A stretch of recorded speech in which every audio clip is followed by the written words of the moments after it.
Hey guys, this is Reggie with A Team Appliance, and you are coming with me on a dryer delivery. So I'm at home right now, and I'm loading up, and I'm going to show you guys the equipment that I take with me to deliver a dryer. So obviously the dryer, right? So we got the dryer. I always take a extra vent hose with me. This one is a used one, but it's in pretty good condition. No holes, no rips. Just in case the one the customer has is completely horrible, I'm gonna change out for that one. Also, make sure you keep cords with you. I keep especially the opposite. I make sure I double check my inventory in my truck to make sure I take the opposite cord than what's on the dryer. This is a 3-prong. Got me a 4-prong. And dollies. So because it's only taking one machine. I take both dollies. I didn't get around to asking the customer what floor the laundry room is on. So taking here, this is my appliance dolly. This is awesome for going upstairs. As you can see, these belts here allow you to just pull them right upstairs. And then like these little clamps too. So that's the appliance dolly. Or you just have your standard dolly here. And I put bigger tires on mine. And this is awesome if you have to go off-road. So if for some reason you have to go through the backyard or something like that, or it's a gravel road, or I don't know, this is better. I like this for for ground floor deliveries. So I can just roll it right in. Compared to this one, it's got smaller tires, so they don't really go well off-road, and it's a little clunky and heavy. So I do use this more than anything, but when it comes to stairs, definitely appliance dolly. All right, so that, and let's go over to my tools. My main tool is my truck here. Old beauty, bought her with 30,000 miles. Now she's up to 280,000 miles and still running. So I got my drill with me, and I make sure I take my drill bits, 1/4-inch nut driver and 5/16 nut driver in case I got to change out the ground. And then just take some extra stuff because you never know. So, but those are the main ones. You're drilling your drill bits, and make sure you hydrate, man. It's summer right now, so bring some water with you. Bring a snack in case you're getting traffic or something. But that's what we do. So this is loaded up. We're ready to go, and watch the delivery. Okay, guys. So we are on a delivery, and with me, especially with single machines, I'm trying to throw them in the back of my pickup. I do have a cap on the back of it. Sometimes I take that off, sometimes I don't.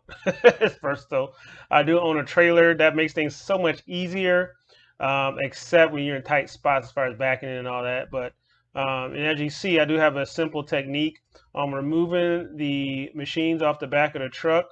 It actually looks a little more clunky and awkward than it feels. Now I'm watching myself. But it's it doesn't really, there's no strain on my back or anything because you're kind of leveraging it.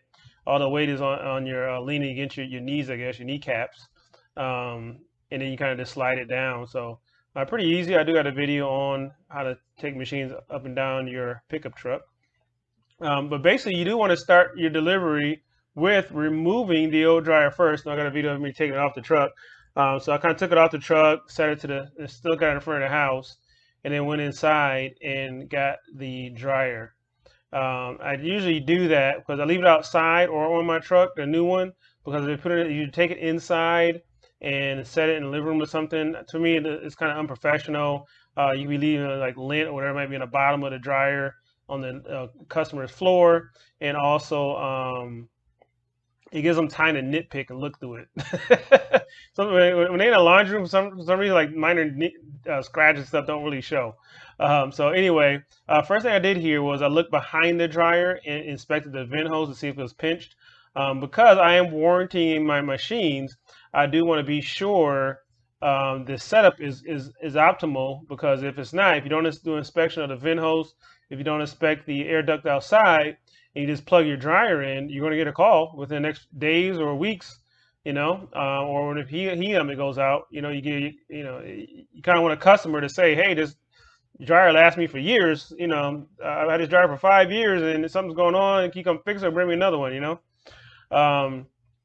So yeah, inspect that air duct, make sure it's not pinched against the wall. If it is, you do want to tell the customer that you want to put something behind it, or see if they have something. If you look at my previous videos, I went outside and got a rock and put behind that thing. But typically, if you just go get some 2x4s and I think you need probably maybe 6 inches from the wall, 3 to 6 inches. You cut them and carry them around in your truck. So I had one guy say he does that with bricks, but that's not really cost effective. And who wants to carry a bunch of bricks in their truck? But anything. So if you don't have that, something around the house that the homeowner might have, and stick behind there. Now this floor is a linoleum floor, so you do want to be careful with sliding the machines. I am sliding this one because the floor seems pretty steady, and then just I got to feel, I kind of got a feel for it at this point. So my experience, and so if it catches though, if you got to force anything, you just don't. It's gonna rip the floor. So if it's not a smooth, transition, you guys use floor sliders. You guys use a blanket, and this video shows a bit of imperfection on my part because I cleaned my truck out and forgot to put my moving blanket back in there. Because normally I would just throw my moving blanket underneath. As you see, as I'm trying to take it out the door, there's another door behind me, so I can't just come out. There's a turn right there. So normally I can just put a moving blanket underneath it and then slide it and pull the blanket and slide and maneuver it the way I want to without the dolly. So what I did now is, so I like showing some of these like imperfections that I have to show you how I adapt.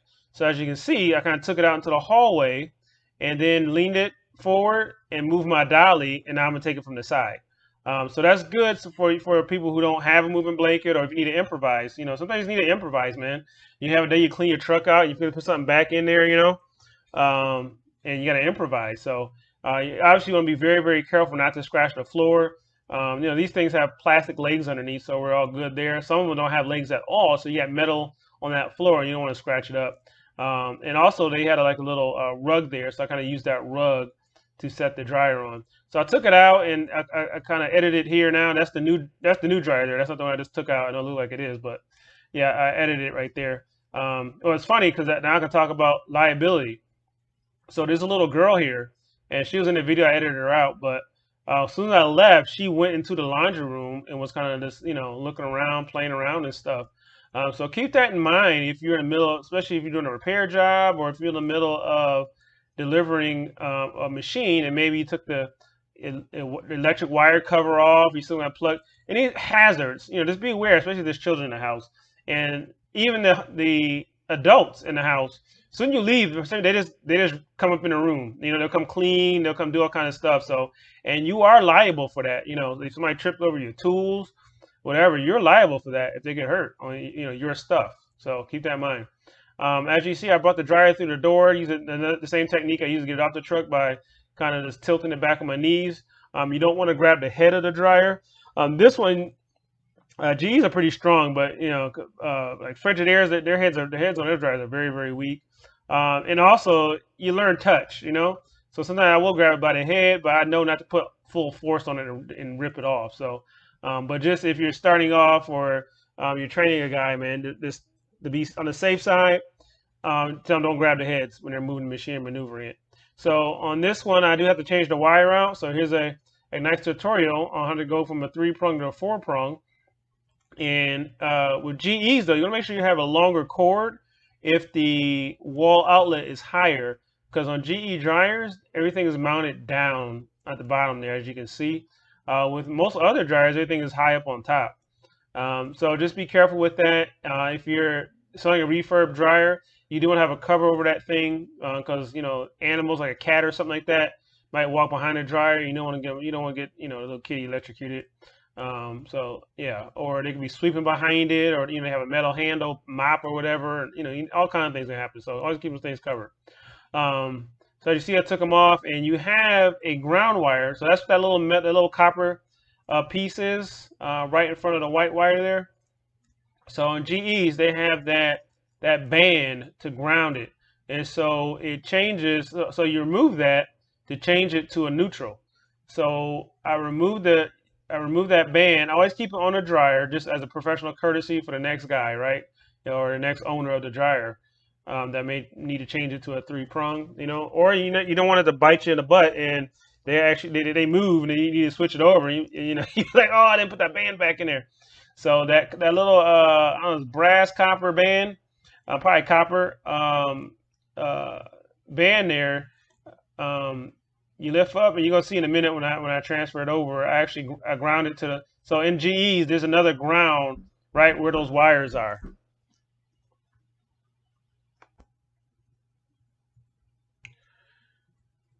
All right, so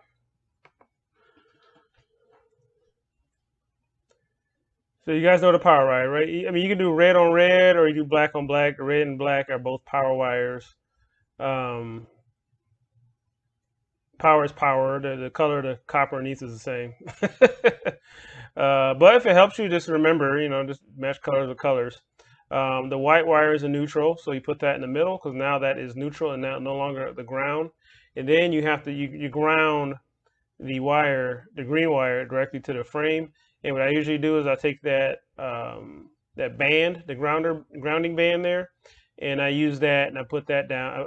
I ground it inside of the cabinet there, because usually you got a stretched out wire and it's a headache. And you there's another position in there. You'll see the grounding symbol on the dryer on the metal itself, and so you just go ahead and you put in the wire where it says ground, but basically it needs to touch metal, right? And that metal needs to touch another metal for it to properly ground out. So as I'm illustrating there, and you also want to make sure that thing doesn't touch the power wire. So I bent the band back there. You also notice too, there's a fuse at the bottom there. I just covered it up, but there's a fuse. You see the little white fuse at the bottom, the red wire. That's something unique to GE, and I think they've done that to help save you from flipping breakers, right? So if something, I don't know, I think this could be a bit of a hassle because this is a service call for the customer. But as far as us, I mean, that little fuse is pretty cheap to replace. You probably get it at Home Depot. But that saves it from going to the breaker. And I'm sure as a method to the madness. As you see here, also, I'm putting on a silver clamp. So anyway, back to the fuse though, but that fuse is for if anything grounds out, it blows before blowing a circuit breaker. So I get, maybe for liability reasons, GE decided to put a breaker inside the dryer directly. Even though it is easy to just flip the breaker for the homeowner, but for us, that's a service call, so it's money in our pocket, I guess. But yeah, I put this little collar. You put the collar on. I bring collars. You can buy them at your local appliance dealers, appliance parts place. Usually about 30 cents for the little cheap ones. You get them at Home Depot, obviously, for a little more. But those, on eBay in bulk. Or a cheap solution too is zip ties. Yes, it's heat. I mean, it's not so hot it's gonna melt the plastic on the zip tie though.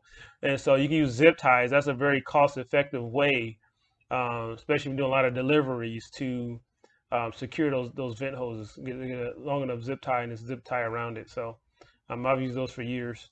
Also, so I'm plugging it in. And something with me, and you can't really see it from that angle, but I'll touch the top part of the dryer, which is plastic. But when I plug it in, I try not to have my hand sitting on metal. It is me, man. I've been shocked a few times, I guess. I'm like, So, yeah. So, I mean, obviously the breaker will kick in, but that'll be good. So yeah, plug it in, check the vent hose, and now I am checking to make sure it's balanced, and which it wasn't. And so here, what you basically do is you just tilt it back, man. Most dryers typically have little plastic legs. You twist it counterclockwise to make it longer, clockwise for it to shorten. And you're gonna do it on every delivery. I always check to make sure I don't leave no tools or anything in there, since I put tools in there when I carry it in. And you run it and test it. So next we're going to check the outdoor vent hose. All right, so now we got the machine hooked up. And now we go around and we try to find the air duct to inspect it. I believe this should be it right here. So literally got hit a few times by landscapers, but it's blowing out strong. No lint around it. Looks like the flap probably will close. Good heat blowing out. Usually I have my glove on when I do that. Good heat blowing out. Just make sure this flap is able to close.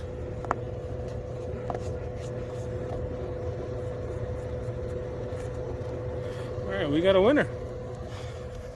So if there was an issue there, I would actually recommend, make a recommendation and let them know if there's any warranty issues that come out that has to be corrected before I come back out to fix anything. So this is the trade-in. Trade-in does look fixable. We'll get home, check it out, see what's going on with her. But yeah, especially a big